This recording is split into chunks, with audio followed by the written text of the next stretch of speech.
बुद्ध भगवान एक गांव में उपदेश दे रहे थे। उन्होंने कहा कि हर किसी को धरती माता की तरह सहनशील तथा क्षमाशील होना चाहिए। क्रोध ऐसी आग है जिसमें क्रोध करने वाला दूसरों को जलाएगा तथा खुद भी जल जाएगा। सभा में सभी शांति से बुद्ध की वाणी सुन रहे थे, लेकिन वहां स्वभाव से ही अतिक्रोधी एक ऐसा व्यक्ति भी बैठा हुआ था जिसे ये सारी बातें बेतुकी लग रही थी।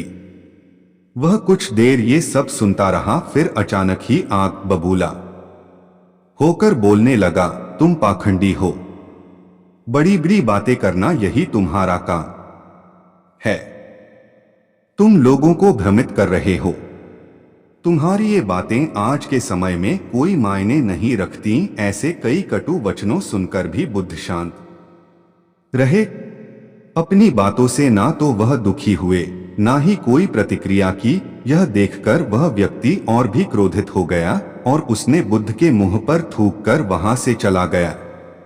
अगले दिन जब उस व्यक्ति का क्रोध शांत हुआ तो उसे अपने बुरे व्यवहार के कारण पछतावे की आग में जलने लगा और वह उन्हें ढूंढते हुए उसी स्थान पर पहुंचा। पर बुद्ध कहाँ मिलते, वह तो अपने शिष्यों के साथ पास वाले एक अन्य गांव निकल चुके थे।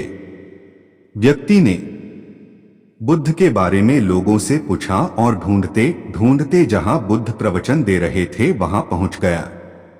उन्हें देखते ही वह उनके चरणों में गिर पड़ा और बोला, मुझे क्षमा कीजिए प्रभु। बुद्ध ने पूछा, कौन हो भाई, तुम्हें क्या हुआ है, क्यों क्षमा मांग रहे हो? उसने कहा, क्या आप भूल गए, मैं वही हूं जिसने कल आपके साथ बहुत बुरा व्यवहार किया था। मैं शर्मिंदा हूं, मैं मेरे दुष्ट आचरण की क्षमा याचना करने आया हूं। भगवान बुद्ध ने प्रेम पूर्वक कहा, बीता हुआ कल तो मैं वही छोड़कर आया गया और तुम अभी भी वही अटके हुए हो। तुम्हें अपनी गलती का आभास हो गया, तुमने पश्चाताप कर लिया, तुम निर्मल हो चुके हो। अब तुम आज में प्रवेश करो। बुरी बातें तथा बुरी घटनाएं याद करते रहने से वर्तमान और भविष्य दोनों बिगड़ते जाते हैं। बीते हुए कल के कारण आज को मत बिगाड़ो। उस व्यक्ति का सारा बोझ उतर गया। उसने भगवान बुद्ध के चरणों में पड़कर क्रोध त्याग का तथा क्षमाशीलता का संकल्प लिया। बुद्ध ने उसके मस्तिष्क पर आशीष का हाथ रखा। उस दिन से उसमें परिवर्तन आ गया और उसके जीवन में सत्य, प्रेम व करुणा की धारा बहने लगी। मित्रों, बहुत बार हम भूत में की गई किसी गलती के बारे में सोचकर बार बार दुखी होते और खुद को कोसते हैं।